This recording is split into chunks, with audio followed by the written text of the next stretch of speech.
Hi, welcome to the Retail Lawyer. With everything going on in the retail sector these days, I thought it would be a good idea to give you some information regarding bankruptcy, some basic definitions and some concepts to consider if you are a service provider to a retailer or an employee of a retailer.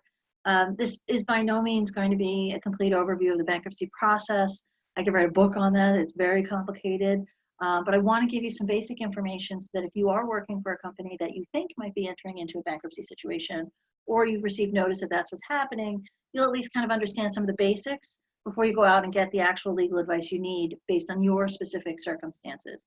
So you work for a retailer. We knew that retail was struggling before COVID. Now retail's really struggling. There's been layoffs. Does that mean, or does that not mean that the company's getting ready for bankruptcy filing? It depends. So there's some things to think about that usually are signs, and this is pre-COVID. So the signs generally were start printing on both sides of the paper, get approval before you can send something by overnight mail, no more Monday morning bagels or Friday afternoon cocktails, things like that were kind of like, the threshold issues. Obviously, if there's performance reviews going on, raises would be cut or stagnant. Bonuses that weren't earned but were more discretionary would go away. And then beyond those obvious type of things, is your executive and management team behind closed doors more frequently than not? Are they avoiding having conversations with you? Those can be signs. Have you been asked to look through your budgets and look for ways to find savings? Have you been asked what are essential and non-essential employees and what are non-essential and non-essential contracts? In the retail space, a big indicator is looking to close stores, renegotiate leases, that kind of a thing. Now, some companies can figure this all out from the budget process of what we're just talking about, those cost-cutting measures, and it prevents them from having to go into bankruptcy.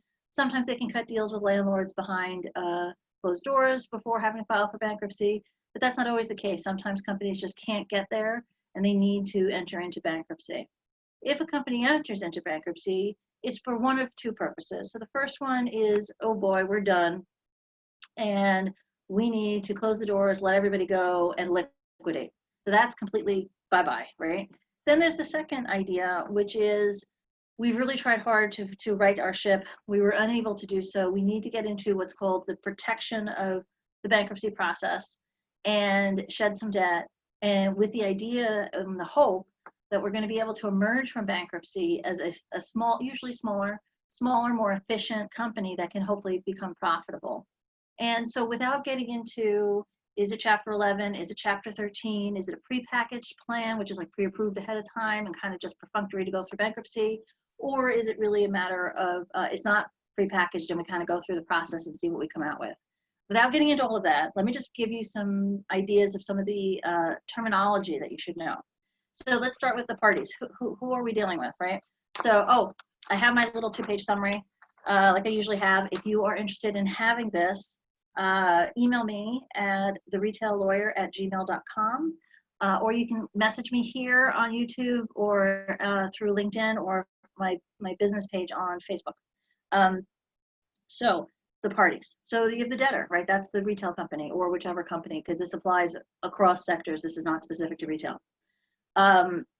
So you have the debtor, or sometimes they're referred to as the debtor in possession, which basically just means that's the company. When it says debtor in possession, that means the business generally is still operating during the bankruptcy process. Now, whether it's truly operating, or if it's operating for the purposes of liquidation will vary, but it's still the same terminology. All right, so then you have the bankruptcy trustee. So for anyone who's been through or knows somebody who's been through a divorce, there's a guardian ad litem that is assigned to protect the interests of the children. In bankruptcy, the bankruptcy trustee is assigned by the bankruptcy court to protect the interests of the estate. The estate is comprised of all the assets that can be monetized of the debtor. So that could be leases. Leases actually have value, store fixtures, inventory, intellectual property, branding, domain names, customer lists, obviously, that's the big one these days. So anything like that can be part of the process and part of the estate. So the bankruptcy trustee kind of makes decisions and gives feedback to the court. They kind of coordinate the whole process to some degree, and they give recommendations to the bankruptcy judge on how to proceed. So, like as I said, similar to that whole divorce situation, right, with the guardian ad litem. Okay, then you've got a creditors committee. Now, so within the bankruptcy, you have the bankruptcy court up here, then the trustee, and then kind of across this board here, you've got the debtor, or the debtor in possession, the creditors committee, and sometimes you even have what's called an equity committee. Equity committees are rare, so I'm not going to get into that, but just know that it's basically made up of minority shareholders, okay, and they're looking to protect their interests. But really what you see commonly is a creditors committee. A creditors committee is just that. It is a committee made up of an assortment of creditors. Depending on the type of the estate, the size of the estate will depend on will indicate the size of the committee. So it will be either the top 10 or 20 creditors on the list in terms of volume size of the debt the company owes them.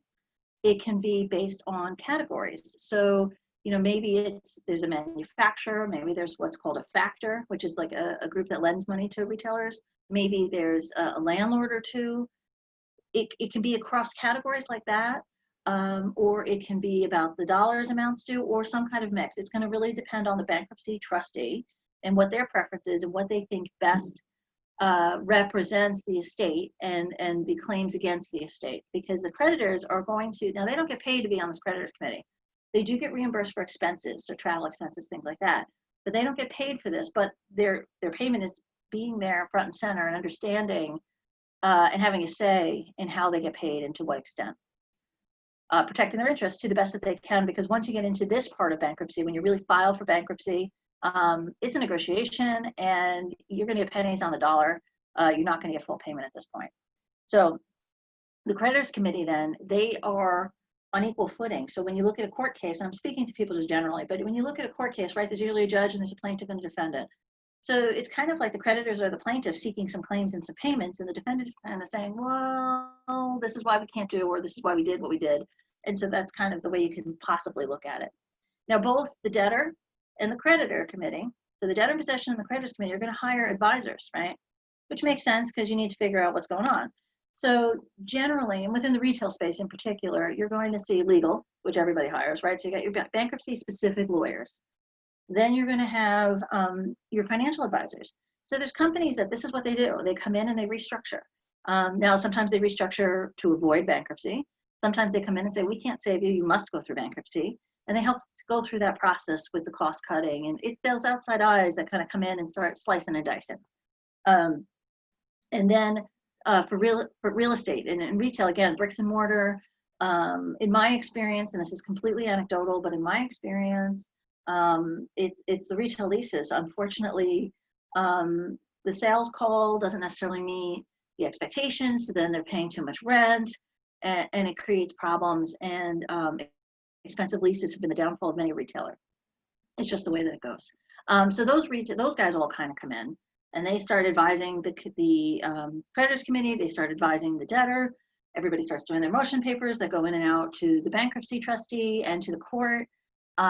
There's all sorts of lots of negotiations that go on about, whose interests and how's the best way and what are we going to do, all of those kinds of things. So, and then you have, again, in the retail space, liquidators.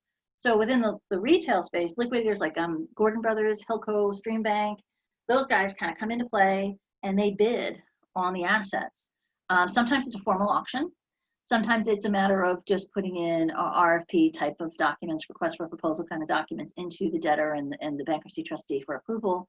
And they'll come in and take over the operations of the remaining open stores and start basically having those liquidation sales that you see where it starts out, 20%, isn't this lovely? And then you keep waiting. And as the inventory goes down and down, the sale price goes up and up until they actually really physically close the stores.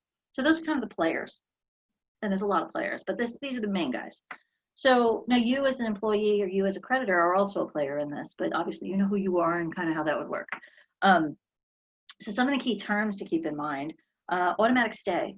So a lot of the reason why a company will go into bankruptcy and file for protection of bankruptcy, you'll hear that phrase from time to time, bankruptcy protection. I was like, what that means is this automatic stay kicks in, and any litigation that is current is put on hold.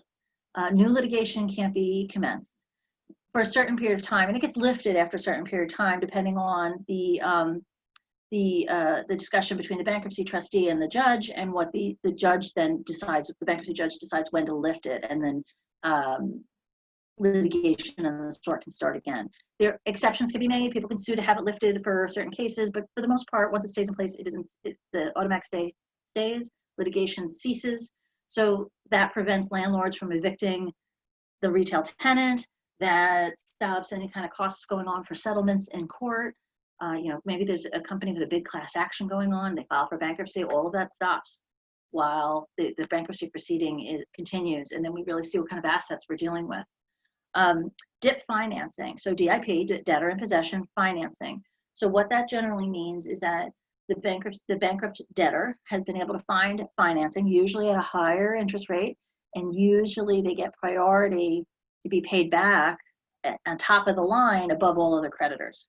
And they give this financing to kind of keep the company running and operating during the bankruptcy process. And again, this would be more in line with not necessarily liquidation, but the idea of restructuring and continuing operation, but it could be in liquidation as well. Pre-bankruptcy liabilities. So unfortunately, if you have been providing services to a company that is now filed for bankruptcy and they owe you money, you now have a claim against the bankrupt estate and should not be expecting full payment or a payment anytime soon. Instead, you'll start getting a lot of mail from the court proceedings, explaining to you that you have rights as a creditor, explaining that you could file this thing called a proof of claim, which is on my little list here that I'll get to in a moment. You're going to get paid probably pennies on the dollar, if at all, because there's types of claims that don't get paid at all. So you got to see. So again, and if you're an employee who's due money, let's say there's a pension or there's earned commissions, bonuses, or commission fees rather, I should say, because that kind of thing. But if it's earned as opposed to discretionary, you then have a proof of claim as well. And we'll talk about that in a second. So then there's so that was pre-bankruptcy, not getting paid most likely, got to go through the bankruptcy process to see any money. Then we've got post-bankruptcy liabilities. These are costs, that are incurred after the filing date of the bankruptcy. Generally speaking, what happens is that the debtor in possession will put a motion in front of the bankruptcy trustee that they will review a plan of how they need to incur costs to keep the business running. The bankruptcy trustee will give their opinion to the court. The court will then rule. Usually there's some leeway given to the debtor in possession that they can, yes, you can hire lawyers. Yes, you could pay your cleaning company. Yes, you could pay your employees. And it details out what they can and cannot incur in terms of costs. So they will then get approved to pay you and then engage you to provide the services. Now, you could be somebody who provided services before the bankruptcy date, who now provides services after the bankruptcy date. After the bankruptcy date, those invoices will get paid. The ones before still remain a claim against the estate. So what happens also with the post-bankruptcy, a lot of times where even if you didn't require deposits or prepayments before the bankruptcy, you more than likely should do that now. And the bankruptcy court usually will approve that because they understand your concern over getting paid. So proof of claim, I mentioned this, right? So proof of claim is basically, hey, I have a claim against this estate. They owe me money.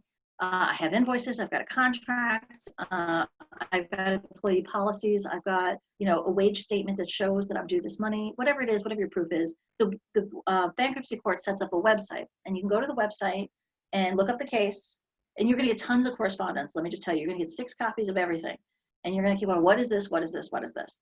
But if you go to the website, generally, they list things out, they explain things a little better, a little more clearly, it gives you a moment to kind of think about it. Just because you get multiple notices, don't make you crazy.